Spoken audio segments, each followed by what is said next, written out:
Agora nós vamos orar. Aqueles que têm seus pedidos de oração, enquanto nós estivermos orando, vão levantar as mãos para o céu.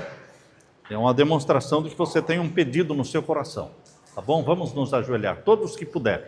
Pai querido que estás nos céus, estamos na Tua presença, ajoelhados, reconhecendo-Te como Senhor da nossa vida, Criador dos céus e da terra, Deus de Abraão, de Isaque e de Jacó.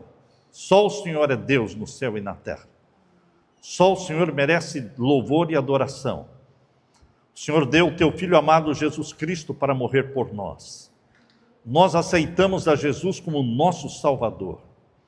E agora invocamos a presença do Espírito Santo aqui conosco. Suplicamos que o Senhor derrame o Espírito Santo sobre cada filho, sobre cada filha, e que o Senhor atenda os pedidos que estão em cada coração. O Senhor está vendo lá do céu as mãos levantadas. Responde à prece, responde à angústia de cada um, responde à necessidade de cada um. Cura os enfermos, perdoa os nossos pecados. E por favor, querido Jesus, derrame sobre nós o Espírito Santo e volte logo nos buscar. É em nome de Jesus que pedimos e todos dizemos amém, Senhor. Mateus capítulo 24. Hoje nós vamos falar com vocês sobre o capítulo 24 de Mateus. E aqui Jesus está falando da sua volta a esta terra. Jesus veio há 2000 anos atrás. Nasceu de Maria, viveu 33 anos, foi crucificado pelo próprio povo que ele veio salvar. É importante você entender esse ponto. Veio para o que era seu povo, povo judeu, e foi rejeitado, foi crucificado. Lembre-se que o povo de Israel gritava: crucifica-o, crucifica-o, solte Barrabás. Jesus veio a primeira vez para ser salvador seu e meu, e ele morreu traído pelo seu próprio povo. Mas queridos, Jesus disse: eu virei outra vez. A segunda vinda de Jesus. A segunda vinda de Jesus é mencionada repetidamente na Bíblia. No Novo Testamento, mais de 300 vezes. E aqui o capítulo 24 de Mateus começa falando da segunda vinda de Jesus, e o capítulo 25 fala sobre a segunda vinda de Jesus.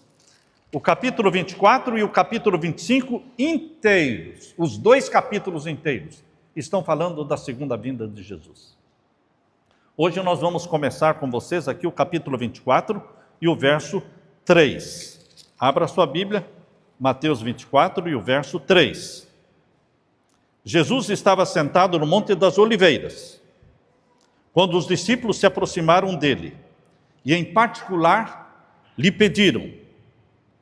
Qual foi o pedido que os discípulos fizeram? Diga-nos quando essas coisas vão acontecer, e que sinal haverá da sua vinda e do fim dos tempos. A outra tradução diz do fim do mundo. Que sinal haverá da tua vinda e do fim do mundo? Quando o Senhor vai voltar a esta terra? Queridos, a primeira vinda de Jesus foi para comprar você e a mim com o próprio sangue. Ele nos comprou para sermos filhos e filhas de Deus, resgatados pelo sangue de Jesus. Este foi o propósito da primeira vinda de Jesus. E o propósito da segunda vinda de Jesus é nos buscar, nos levar para onde Ele está hoje, a casa do Pai. A casa do Pai. Por isso João 14, 1 a 3, João 14, 1 a 3, você pode ler comigo? João capítulo 14, abra sua Bíblia no Evangelho de João, capítulo 14, e vamos ver então os versos 1 até o verso 3. Vejam a promessa de Jesus antes de subir para o céu. Que o coração de vocês não fique angustiado. Vocês creem em Deus, creiam também em mim. Na casa do meu Pai há muitas moradas. Se não fosse assim, eu já lhes teria dito, pois vou preparar um lugar para vocês. E quando eu for e preparar um lugar, voltarei e os receberei para mim mesmo, para que onde eu estou, vocês estejam também. Jesus disse: eu irei ao Pai, mas eu voltarei. A segunda vinda de Jesus é a esperança da nossa vida. É o oxigênio para a minha vida. Eu não teria forças para viver se eu não tivesse essa esperança da segunda vinda de Jesus. E o capítulo 24 e 25 de Mateus estão falando da segunda vinda de Jesus. Volte agora, portanto, ao capítulo 24 de Mateus. Aqui diz o finalzinho do verso 3. Os discípulos perguntaram: que sinal haverá da tua vinda e do fim dos tempos, do fim do mundo? Verso 4 agora, leia comigo, Mateus 24, verso 4. Jesus respondeu: tenham cuidado, para que ninguém os engane, porque muitos virão em meu nome, dizendo: eu sou o Cristo, e enganarão a muitos. Jesus está dizendo que antes que ele voltasse, viriam falsos cristos, dizendo: eu sou o Cristo, e enganariam a muitos. Verso 6: e vocês ouvirão falar de guerras e rumores de guerras. Fiquem atentos e não se assustem, porque é necessário que isso aconteça, mas ainda não é o fim. São sinais do fim. Sinais do fim. E o verso 7: porque nação se levantará contra a nação, e reino contra reino, e haverá fomes e terremotos em vários lugares. Porém, todas estas coisas são o princípio das dores. Tudo isso que você está vendo no mundo hoje, guerras, nações contra nação, fome, terremotos, tudo isso é o princípio das dores. Que princípio das dores? As mulheres entendem muito bem isso aqui, as mulheres que já foram mamães. Todas as mamães sabem o que é o princípio das dores. Quando começam as contrações. Quando começam as contrações e as dores, é sinal de que a criança está para nascer. Não é o nascimento ainda, mas são os sinais. As contrações são os sinais de que a criança vai nascer logo. Jesus está dizendo que guerras, nação contra nação, terremoto, fome, peste, são sinais de que ele vai voltar. É o princípio das dores. Dá para entender como está o mundo hoje? Será que nós estamos vivendo num mundo que está acontecendo tudo isso aqui? Fome, terremoto, pestes, nação contra nação? Você está vivendo num mundo que está sendo descrito aqui, sim ou não? Então, este é o princípio das dores. Quando o princípio das dores começa, as contrações começam, a criança vai demorar para nascer? Não, virá logo. Então, será que Jesus vai demorar para vir? Quando você vê os sinais que estão acontecendo no mundo, são sinais de que ele vai voltar logo. E aqui diz o verso 9 agora: vocês serão entregues para serem maltratados, e eles o matarão. Vocês percebem quantos cristãos estão sendo mortos no mundo? Na Nigéria? Quantos cristãos estão sendo mortos no Sudão?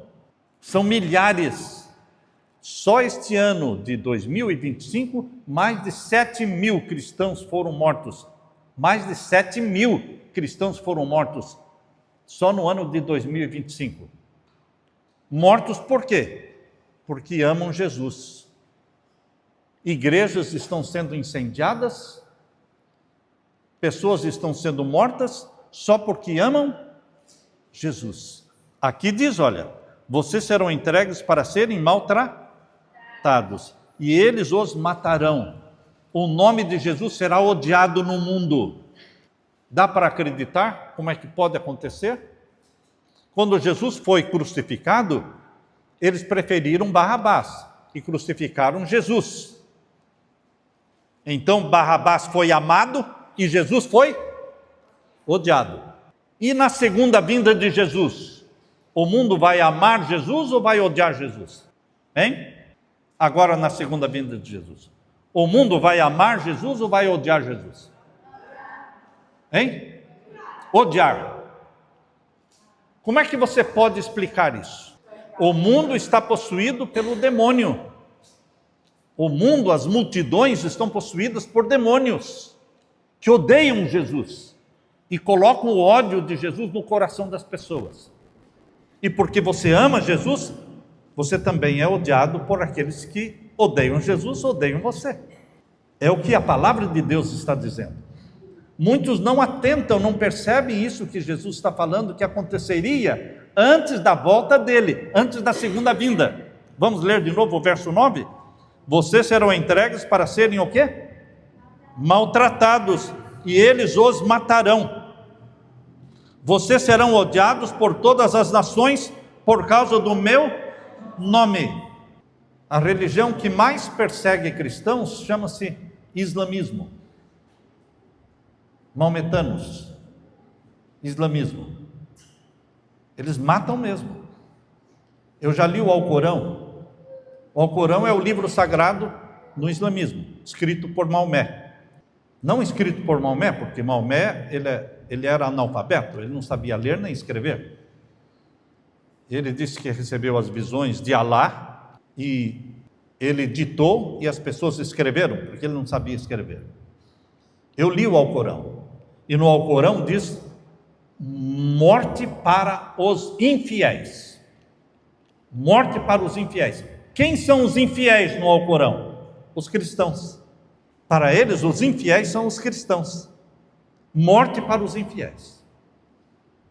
Por isso eles incendeiam igrejas cristãs e matam. É a religião que mais cresce no mundo. Sabiam que o islamismo é a religião que mais cresce no mundo? A Inglaterra, que era um país protestante, hoje é um país islâmico. O prefeito de Londres é islâmico. E agora o prefeito de Nova York é islâmico. Começou a guerra, matança dos cristãos, cumprindo o que Jesus disse, quando ele falou: esse é o princípio das dores. Vocês serão odiados por todas as nações por causa do meu nome. E agora continue o verso 10. Nesse tempo, muitos hão de se escandalizar, trair e odiar uns aos outros. Tempo do fim, antes da volta de Jesus. Traição de uns com os outros. E o verso 11. Muitos falsos profetas se levantarão e enganarão a muitos. Existem falsos profetas? Então existem profetas verdadeiros, porque não existe nada falso sem existir o que é verdadeiro. O dinheiro falso, as notas falsas, são fabricadas por causa das verdadeiras. O profeta falso existe? Então significa que existem profetas verdadeiros. Aquele que lê a Bíblia, aquele que distribui Bíblias, e aquele que pede para você ler a Bíblia com seus próprios olhos e acreditar no que você está lendo, isto é profeta verdadeiro, porque você está lendo a Bíblia e você está fundamentando a sua fé na Bíblia e na Bíblia só. A Bíblia é a única regra de fé e prática do cristão. Você crê na Bíblia e na Bíblia só. A Bíblia inteira, de Gênesis a Apocalipse. Verso 12. Por se multiplicar a maldade, o amor se esfriará de quase todos. Multiplicação do pecado, da maldade, da ruindade. Você acha que a humanidade está multiplicando a maldade, a ruindade? Vocês já perceberam quantos maridos estão matando suas esposas? Feminicídio? Vocês já perceberam Quantos filhos estão matando os próprios pais? Pais famosos, artistas famosos de Hollywood. Esta semana passada, o diretor de Hollywood, os filmes de Hollywood, o pai e a mãe foram mortos pelo filho. Outro cantor famoso foi morto pelo filho. Filhos matando os pais. A Bíblia diz que por multiplicar a maldade, a ruindade, pessoas que se tornam ruins, porque não adoram Jesus, então são possuídos pelo demônio. E o demônio é ruim, é mau, é maligno. Veja aqui o verso 12. Por se multiplicar a maldade, o amor, o que acontece com o amor? Se esfriará de quase todos. O amor se esfriou. Porque você vê o mal acontecer e não faz nada. E você dá desculpa. Bom, eu tenho que me proteger. Eu tenho que me proteger. Jesus contou uma parábola. Ele disse que um homem estava descendo de Jerusalém para Jericó. E no caminho ele foi assaltado pelos ladrões. E foi espancado. E foi roubado. E ficou semi-morto. Semi-morto. E então estava descendo também de Jerusalém para Jericó um sacerdote. Que os sacerdotes que trabalhavam no templo de Jerusalém, muitos deles moravam em Jericó. Então eles faziam esse trajeto, que é um trajeto de poucos quilômetros. E veio o sacerdote e viu o homem caído e disse: eu não vou parar aqui para socorrer esse homem, porque eu também posso ser assaltado. E passou. Aí veio um levita. Um levita olhou o homem caído e também passou. Aí veio um homem samaritano, que não era judeu, e viu o homem caído, parou, desceu do seu animal, curou as feridas do homem que tinha sido assaltado, espancado, colocou óleo, limpou, carregou aquele homem, colocou em cima do seu animal e levou este homem até uma próxima estação, uma próxima pensão, e colocou este homem para ser cuidado lá na pensão e disse: olha, cuida dele, e tudo que você gastar, na volta eu pago tudo que você gastar, cuide dele. Jesus contou essa história. E então Jesus perguntou: quem foi o próximo daquele homem que estava caído no chão? Quem foi o próximo? Foi o sacerdote que passou de largo? Foi o levita que passou de largo? Ou foi aquele samaritano que parou e cuidou dele? E Jesus disse: vá e faça o mesmo. Vá e faça o mesmo. Palavras de Jesus. Então, meu querido irmão, minha querida irmã, quando você vê as pessoas passando fome, quando você vê as pessoas sem roupa para se vestir, quando as pessoas estão dormindo na rua, quando as pessoas estão sendo assaltadas, ou estão sendo perseguidas, maltratadas, se você cruza os braços, se você simplesmente lava as mãos, você será condenado por Deus, porque Jesus quer que você seja um bom samaritano. O bom samaritano é aquele que para e ajuda o que necessita. O bom samaritano é aquele que estende a mão para o que cai, é aquele que divide o pouco que tem com o necessitado. Estão faltando bons samaritanos no mundo, para estenderem a mão, para dividirem o pouco que você tem, dividir com aquele que não tem nada. Mas o amor vai se esfriar cada vez mais, porque o pecado está se multiplicando. É o amor ao pecado. As pessoas gastam dinheiro, rios de dinheiro em bebidas, mas não tem dinheiro para ajudar o pobre, o necessitado. Os bares sempre estão cheios, as garrafas e as latinhas sempre estão espalhadas. Tudo isso é dinheiro jogado fora. Mas tem pessoas que passam fome e ninguém se interessa. Por quê? Estão vivendo no pecado, e quem vive no pecado, o amor se esfria. O amor a Deus se esfria, o amor para com a esposa se esfria, o amor para com os filhos se esfria, porque o dinheiro que ele deveria alimentar e ajudar os filhos, ele gasta onde? Na bebida. Por se multiplicar. Prestem atenção neste verso que Jesus falou. Leia de novo. Verso 12. Por se multiplicar o quê? A maldade. O amor se esfriará de quase todos. Graças a Deus não é de todos. Quase todos significa que existe um remanescente fiel na terra. Quase todos significa que existe pelo menos um 10%, um 5% em cujos corações o amor não esfriou. E por que o amor não esfriou? Porque não estão vivendo no pecado. Porque não amam os prazeres da carne. Eles vivem para servir. Vivem para dar a vida pelos que estão precisando. Graças a Deus, esse quase todos traz esperança para você e para mim, porque nós podemos estar nesse quase, nesses 5%, nesses 10% de pessoas que amam Jesus e que dão a vida por Jesus. E agora vejam o verso 13. Verso 13.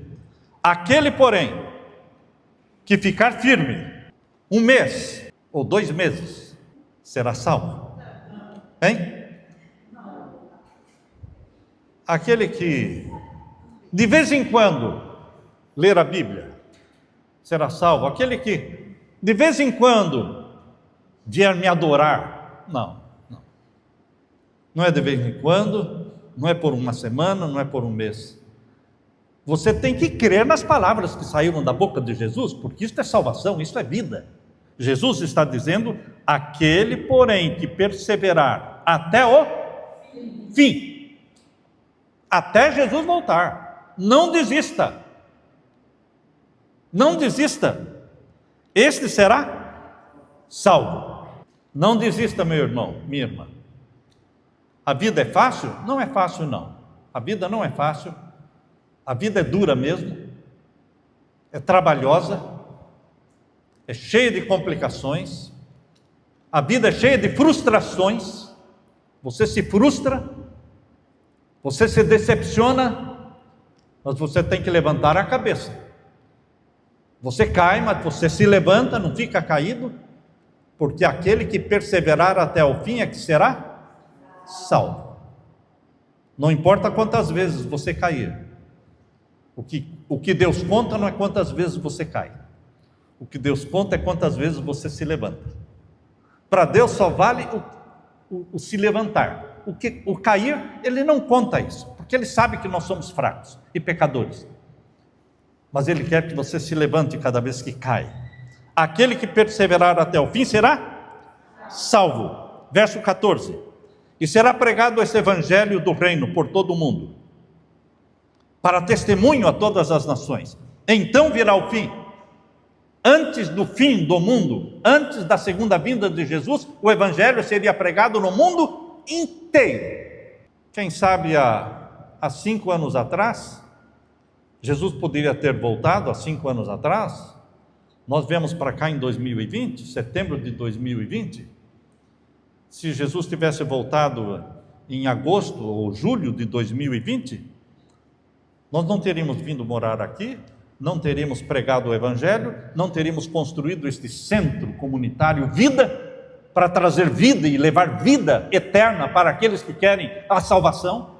Muitos se perderiam, mas agora existe um centro Vida, vida eterna, vida plena, vida abundante. Este evangelho está sendo pregado aqui.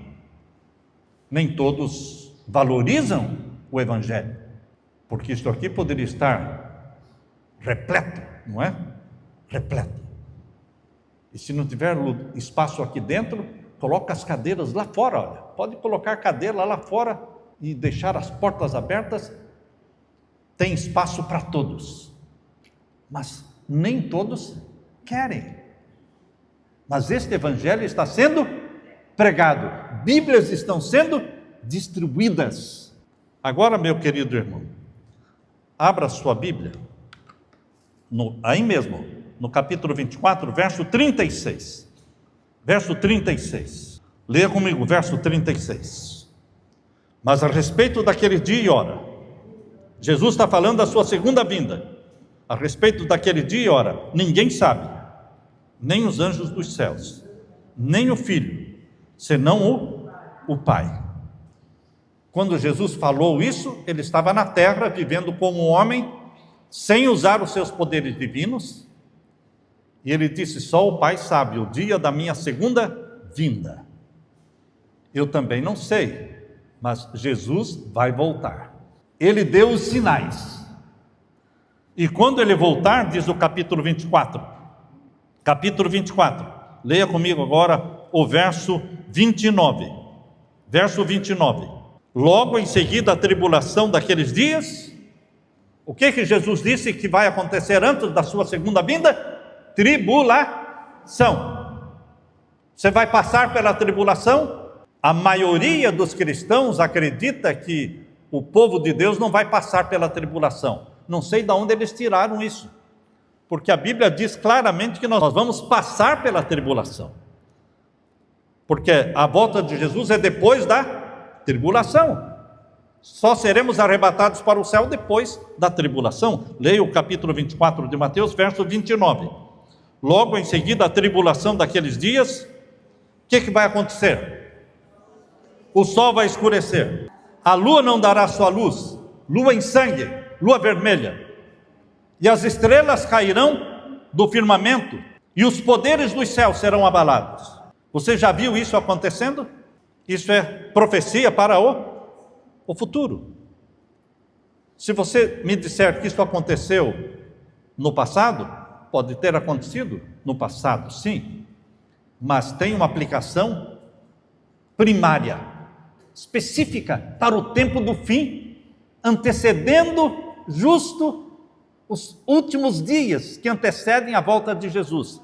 Jesus está dizendo: antes da minha volta, após a tribulação, logo em seguida a tribulação daqueles dias, o sol vai escurecer, a lua não dará sua luz, as estrelas cairão do firmamento e os poderes dos céus serão abalados.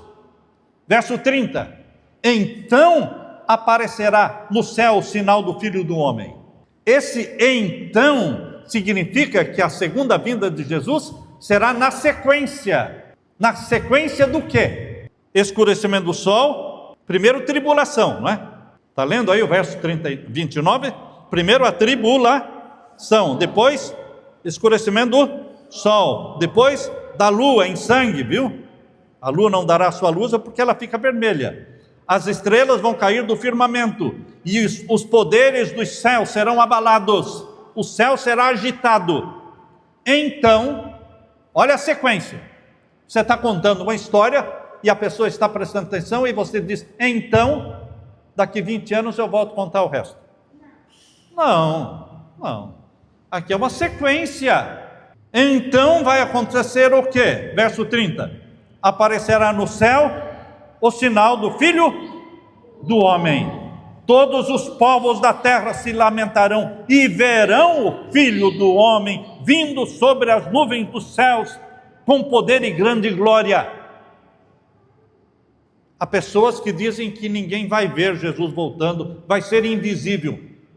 A Bíblia não fala isso, a Bíblia fala que é visível, que todos verão. Os que não estão preparados vão lamentar, vão chorar, chorarão tarde, porque não terá mais salvação na volta de Jesus. Quem está salvo, quem está perdido. Ninguém vai se salvar na hora da segunda vinda de Jesus, porque quando Jesus descer do céu com poder e glória, a porta da graça já está fechada, já fechou antes. Queridos, aqui está dizendo, no verso 30, todos os povos da terra. Verso 30, então aparecerá no céu o sinal do Filho do Homem. É a segunda vinda de Jesus. Todos os povos da terra se lamentarão. Quantos povos, quantas nações? Todas. E verão o Filho do Homem vindo sobre as nuvens do céu, com poder e grande glória. Ele virá sozinho? Verso 31. Virá sozinho? Ele enviará os seus anjos com grande som de trombeta, os quais reunirão os seus escolhidos dos quatro ventos, de uma a outra extremidade dos céus. Os anjos virão com Jesus, todos os anjos virão com Jesus, para reunir os salvos de norte a sul, de leste a oeste. Vão reunir para levar este povo de Deus para o céu. E nós vamos viver lá no céu, por 1000 anos. Por 1000 anos. Há pessoas que dizem que nós vamos viver no céu para sempre. Não, a Bíblia não diz isso. Fala que nós vamos viver no céu 1000 anos. Apocalipse capítulo 20. Apocalipse capítulo 20. Abra sua Bíblia. Apocalipse capítulo 20 e veja então o verso 6. O verso 6. Apocalipse capítulo 20 é o último livro da Bíblia, é fácil de achar. Verso 6. Podemos ler? Capítulo 20, verso 6. Bem-aventurado e santo é aquele que tem parte na primeira ressurreição, aleluia. Sobre esses, a segunda morte não tem poder. Lembre-se, a segunda morte é a morte no lago de fogo e enxofre. Esta segunda morte não vai acontecer na vida dos salvos. Por isso eles são chamados aqui de bem-aventurados, aqueles que participam da primeira ressurreição. Sobre esses a segunda morte não tem poder. Pelo contrário, serão sacerdotes de Deus e de Cristo e reinarão com Ele quanto tempo? 1000 anos. Onde é que Jesus está? No céu. E onde é que nós vamos ser levados? Para o céu. E vamos ficar reinando com Ele lá quanto tempo? 1000 anos. E só depois dos 1000 anos se acabarem é que a nova Jerusalém vai descer do céu. Onde é que está dizendo isso? Aqui no capítulo 21, verso 2. Capítulo 21, verso 2. Vi também a cidade santa, a nova Jerusalém, que descia do céu, da parte de Deus, preparada como uma noiva enfeitada para o seu noivo. A cidade santa, a nova Jerusalém, vai descer do céu no final dos 1000 anos. Os 1000 anos estão no capítulo 20. A descida da nova Jerusalém está no capítulo 21, verso 2. É sequência. Queridos, a Bíblia é linda. A mensagem de Jesus é linda. Jesus traz esperança para você. Eu irei, mas eu voltarei e vos levarei para o céu. E vocês vão reinar comigo 1000 anos. E então vão descer junto com a nova Jerusalém. Porque a nova terra terá uma capital, é a nova Jerusalém. A velha terra passa, é destruída, é queimada, e Deus cria um novo céu e uma nova terra, cuja capital é a nova Jerusalém, e nós vamos viver para sempre na nova terra, chamada na Bíblia de nova terra, novo céu, com a capital sendo a nova Jerusalém e o trono de Deus aqui na nova Jerusalém, aqui na terra. O trono de Deus estará aqui conosco. Capítulo 22, veja a sequência, o capítulo 22, verso 1, capítulo 22, verso 1, veja a sequência, leia comigo. Então o anjo me mostrou o rio da água da vida, brilhante como cristal, que sai do trono de Deus e do Cordeiro. Leia comigo, verso 2, no meio da sua praça, da cidade, e de um e do outro lado do rio está a árvore da vida, que produz 12 frutos, dando o seu fruto de mês em mês, e as folhas das árvores são para a cura dos povos. Nunca mais haverá qualquer maldição. Nela estará o trono de Deus e do Cordeiro. Os seus servos o adorarão, contemplarão a sua face, e na sua testa terão gravado o nome dele. E então já não haverá noite, nem precisarão de luz, de lamparina, nem da luz do sol, porque o Senhor Deus brilhará sobre eles, e reinarão para todo sempre. Na nova terra, o trono de Deus estará na terra, a nova Jerusalém estará aqui. Queridos, Jesus veio, Jesus morreu por você, Jesus ressuscitou, Jesus subiu para o céu, e Jesus disse: eu voltarei. Estamos esperando a volta de Jesus, não sabemos o dia e a hora, mas Ele virá, e vai nos levar para o céu, e vamos viver 1000 anos no céu, e no final dos 1000 anos descemos com Jesus com a nova Jerusalém, e então será a eternidade nessa terra renovada. A Bíblia chama de Canaã celestial, a terra que emana leite e mel, fartura, não haverá mais morte, nem tristeza, nem pranto, porque tudo passou, e Deus fez tudo novo, e você estará com Jesus Cristo, você estará vivendo na presença de Deus por toda a eternidade. Aleluia, aleluia, aleluia. Esta é a bendita esperança que Deus nos dá. Isso nos alegra, isso é oxigênio para a nossa vida, continuarmos lutando até o fim. Aquele que perseverar até o fim será salvo. Amém? Amém. Quantos querem perseverar até o fim? Não desistir. Deixe-me orar com vocês, fiquem com a mão levantada. Pai Santo que estás nos céus, muito obrigado, porque o Senhor não nos deixa no desespero, o Senhor não nos deixa abandonados, o Senhor virá nos buscar, o Senhor nos comprou com o seu sangue, e virá nos buscar, e vai nos levar para o céu, e vamos viver na nova terra, com o Senhor. Bendito seja Deus por esta bendita promessa, em nome de Jesus pedimos e agradecemos, e todos dizemos amém. Amém.